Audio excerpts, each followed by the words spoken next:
Good morning, everyone.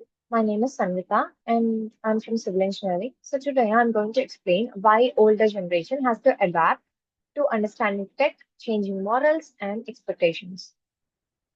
So adapting to change. So why the older generation must embrace technology and new social norms is that in an era of unprecedented technological advancement and rapidly shifting social values, the older generation stands at the crossroads. So the challenge isn't simply about learning to use new devices, it's about reimagining identity, purpose, and connection in a digital world. So this presentation explores why adaptation matters, what barriers exist, and how we can collectively build a future where age is no barrier to growth, engagement, and fulfillment. So the new reality, a rapidly changing world.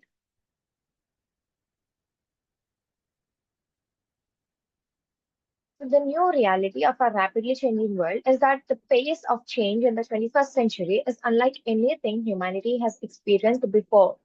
So by 2030, demographic projections indicate that 1 in 6 people globally will be over the age of 60, creating the largest population of older adults in human history.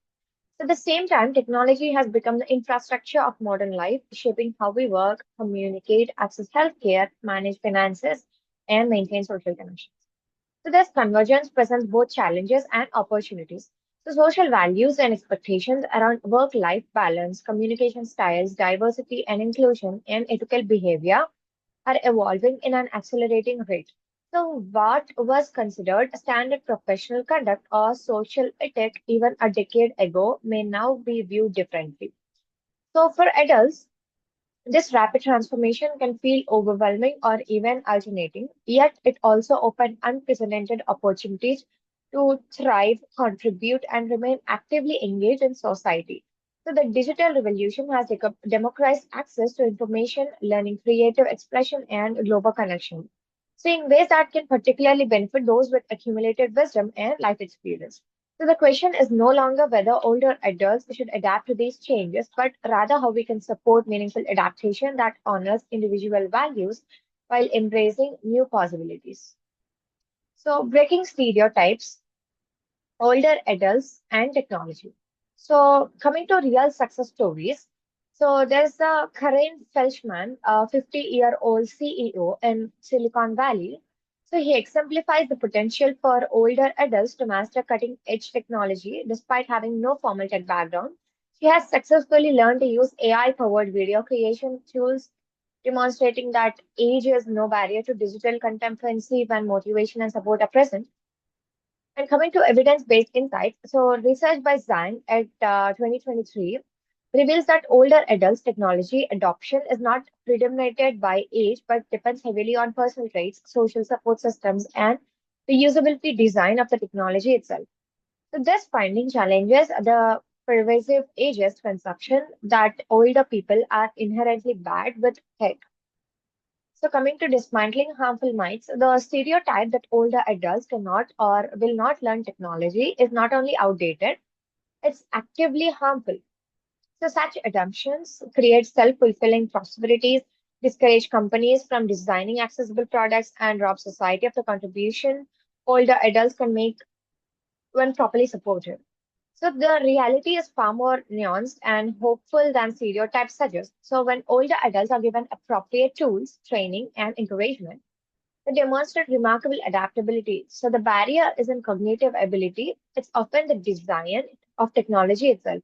So it is frequent priorities, anger users' preferences, and assumes digital frequency that may not exist along all the age groups. So barriers beyond skills, values, and fears. So understanding why some older adults resist digital technologies requires looking beyond simple skill defects to deeper psychological, social, and ethical concerns. A comprehensive 2018 study from Lancaster University illuminated the complex landscape of factors that influence older adults' relationship with technology. So there are four main things, which is a fear of making mistakes, privacy and security concerns. Third one is social and economic impact, and fourth one is identity and self-persistence. So coming to fear of making mistakes, many older adults express anxiety about breaking devices or making irreversible errors. So this fear is compounded by interfaces that don't provide clear feedback or is say or easy ways to undo actions. So the stakes feel higher when dealing with unfamiliar systems, especially those involving financial or personal information. So coming to privacy and security concerns, legitimate worries about data privacy, identity theft, and online scams create hesitation. Older adults are often targeted by sophisticated fraud schemes, making cautious skepticism a rational response. So the complexity of privacy settings and terms of service only heightens these concerns. Coming to social and economic impact, some resistance stems from concerns about technology, broader societal effects, the loss of local jobs to automation and e-commerce, the erosion of face-to-face community connections, and the environmental costs of constant device upgrades. So these aren't technophobic reactions, they are thoughtful ethical considerations. So coming to fourth one, identity and self-perception. For some, resistance of technology represents a form of identity preservation. Playing the age card, claiming to be too old to learn, can make deeper concerns about relevance, autonomy, or fear of appearing incompetent. So it's often easier to invoke age as a reason than to confront underlying anxieties about change.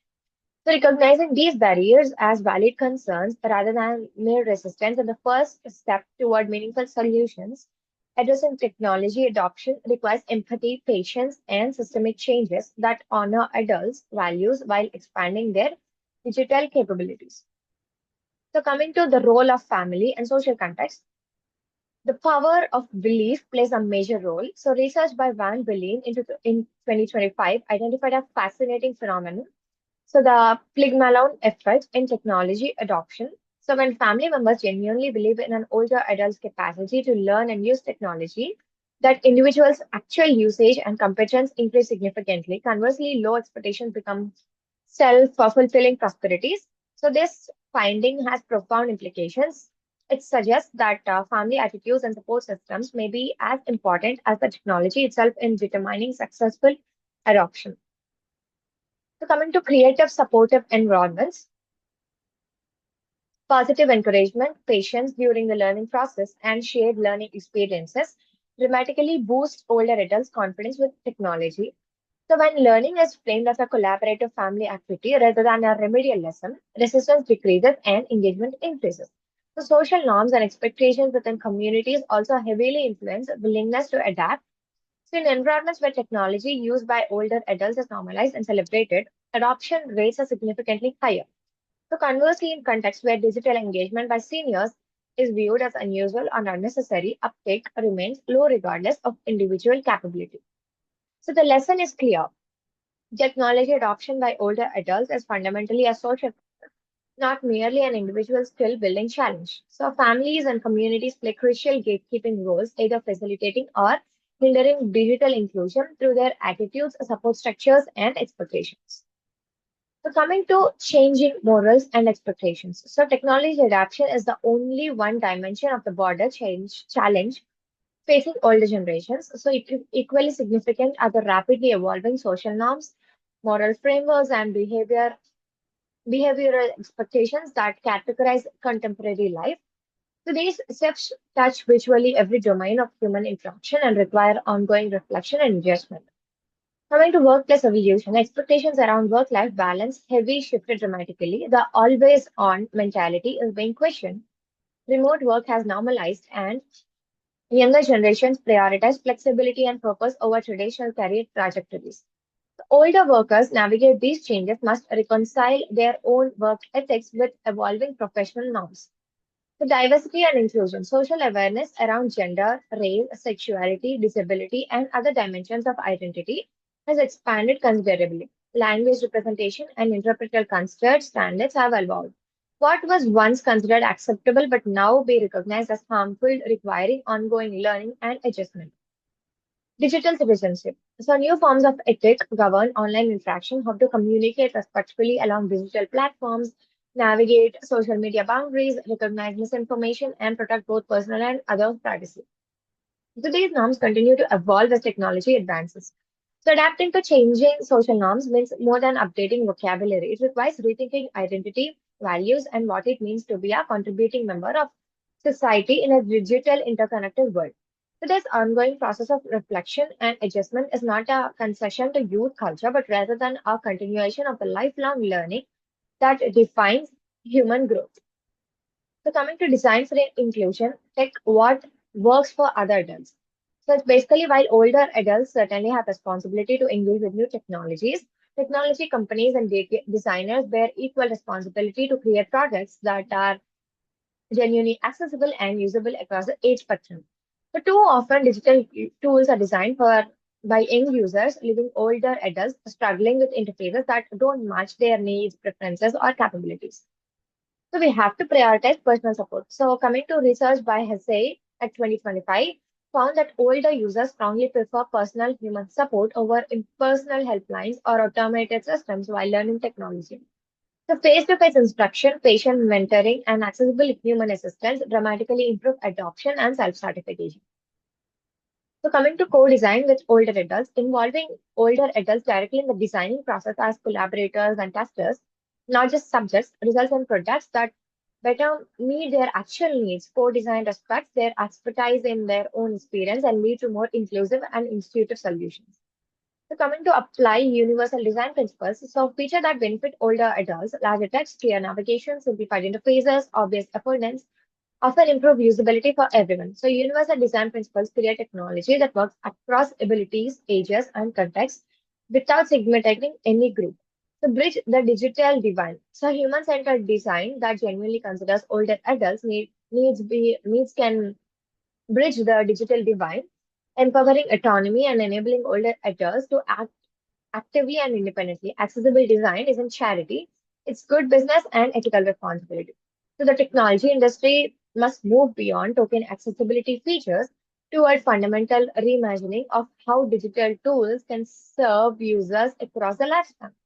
So when design is inclusive from the ground up, older adults become empowered users rather than struggling adapters.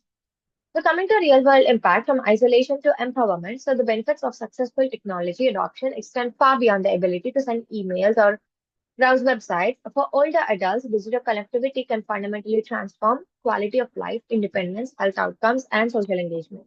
So the real world impact is profound and measurable.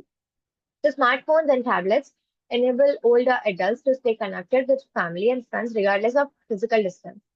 The video call bridge geographic separation, messaging app facilitate regular communication, and social media allows participation in communities of interest. So these connections combat loneliness, a serious health risk for older adults, and maintain crucial social bonds. So it's very important to maintaining independence and social ties by improving health and safety, and it's enabling active autonomous aging. And it's also important that the evidence is clear. The call to action, embrace, empower, and evolve for older adults, for families, for communities, for companies and designers. So creating a society where older adults can thrive amid technological and social change requires collection action across multiple stakeholders. This isn't solely the responsibility of older individuals. It demands commitment from families, communities, business, and policymakers. So together, we can transform aging into a vibrant, tech-enabled chapter of life characterized by continued growth, meaningful connection, and purposeful contribution. So the goal is not just adaptation, but empowerment, creating conditions where every generation can flourish. Conclusion is that the future is now, adaptation is empowerment. So the challenging assumptions are age is not a valid predictor of a technological capability or openness to change individual variation far. It says age group differences and build support systems. So supportive communities and families, communities and institutions unlock potential that isolation, that low expectation supporting.